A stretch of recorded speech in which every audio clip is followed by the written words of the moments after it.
Hi guys! Welcome back sa aking YouTube channel. Ngayon na lang ulit tayong nakapag-vlog dahil busy rin tayo ng mga ilang araw.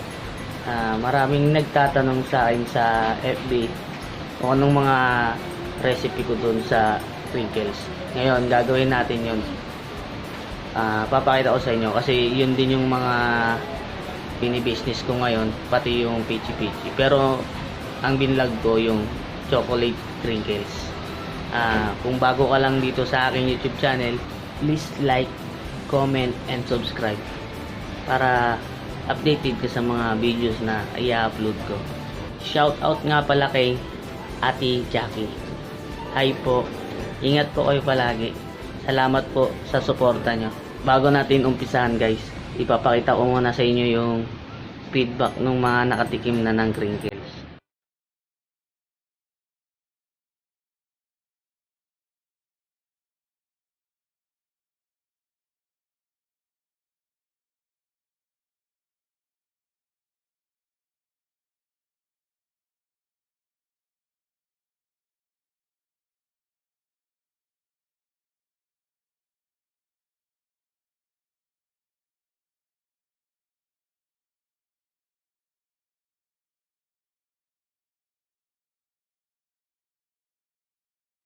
At ayun na nga guys, napaka sarap sa pakiramdam na nagustuhan nila yung gawa natin. So guys, umpisahan na natin to at sana mag-enjoy kayo.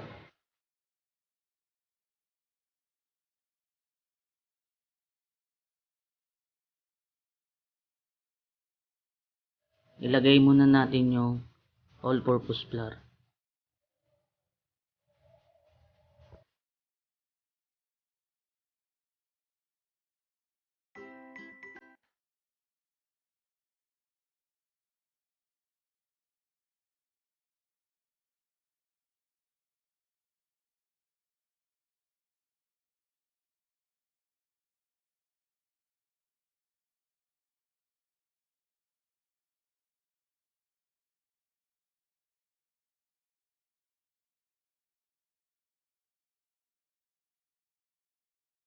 Pagkatapos, sunod na natin yung baking powder.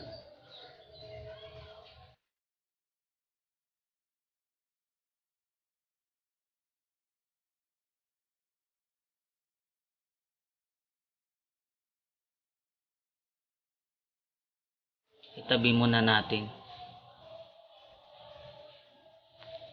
Isunod natin yung asukal.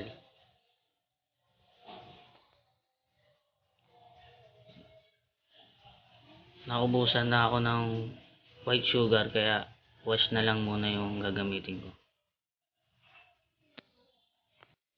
Next natin ilalagay yung mantika.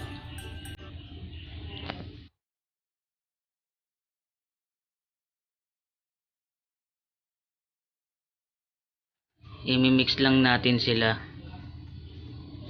Pagkatapos nito, isusunod na natin yung cocoa powder.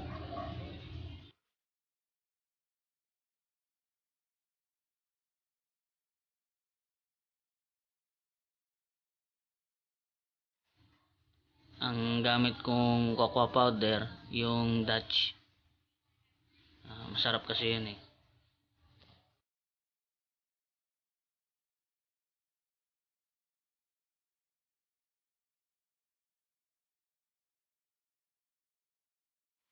Tapos i-mix lang ulit natin sila.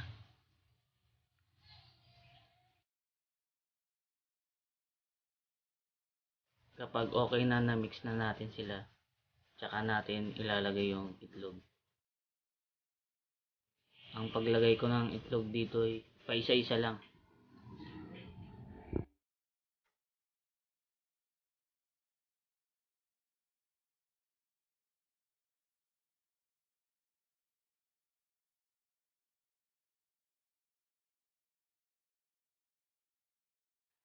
Bali guys, ilang batch tong gagawin natin kasi 30 pieces na container tube yung gagawin natin.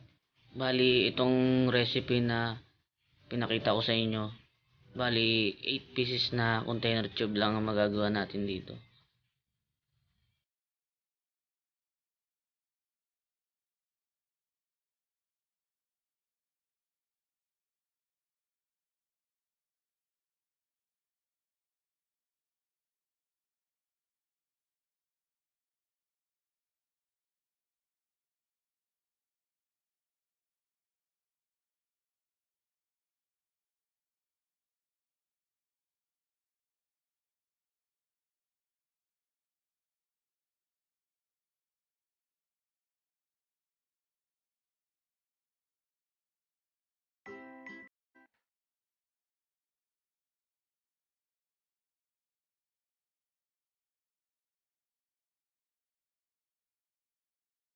Pag okay na lahat ng itlog, haluin na natin ng maigi.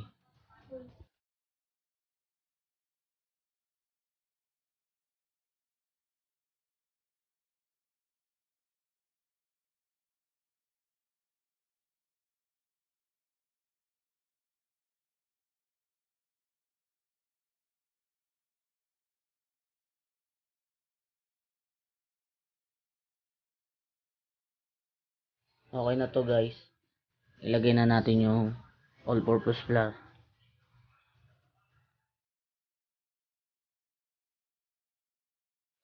Haluin lang natin to hanggang ma-mix natin lahat ng ingredients.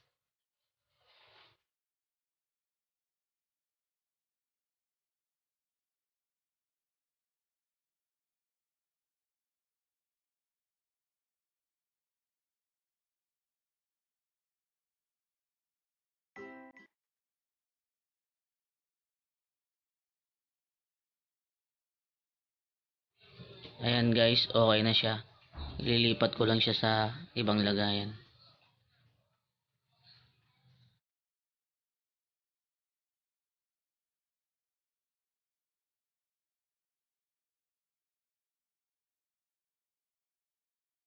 Tatakpan natin siya guys. Tapos ilalagay ko siya sa freezer pero 1 hour lang. Pagka i-chill nyo lang siya, 4 hours ang dapat ang oras niya.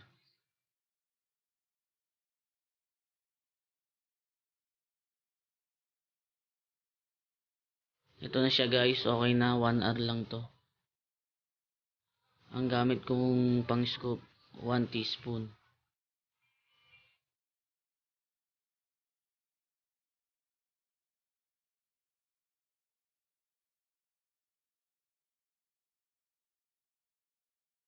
Ganito lang siya kalaki pero aalsa pa naman ng konti ito.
Yung oven nyo, naka-preheat na. Bali, bibake natin to ng 175, 10 to 12 minutes.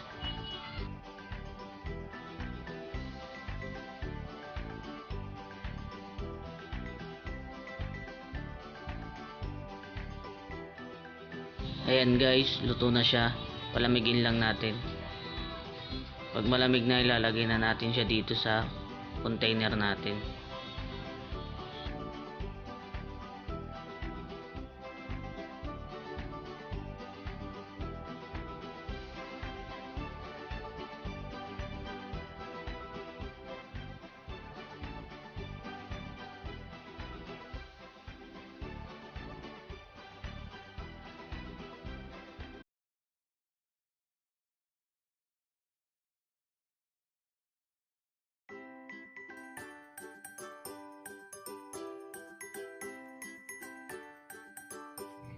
Ayan guys, 25 pieces ang laman.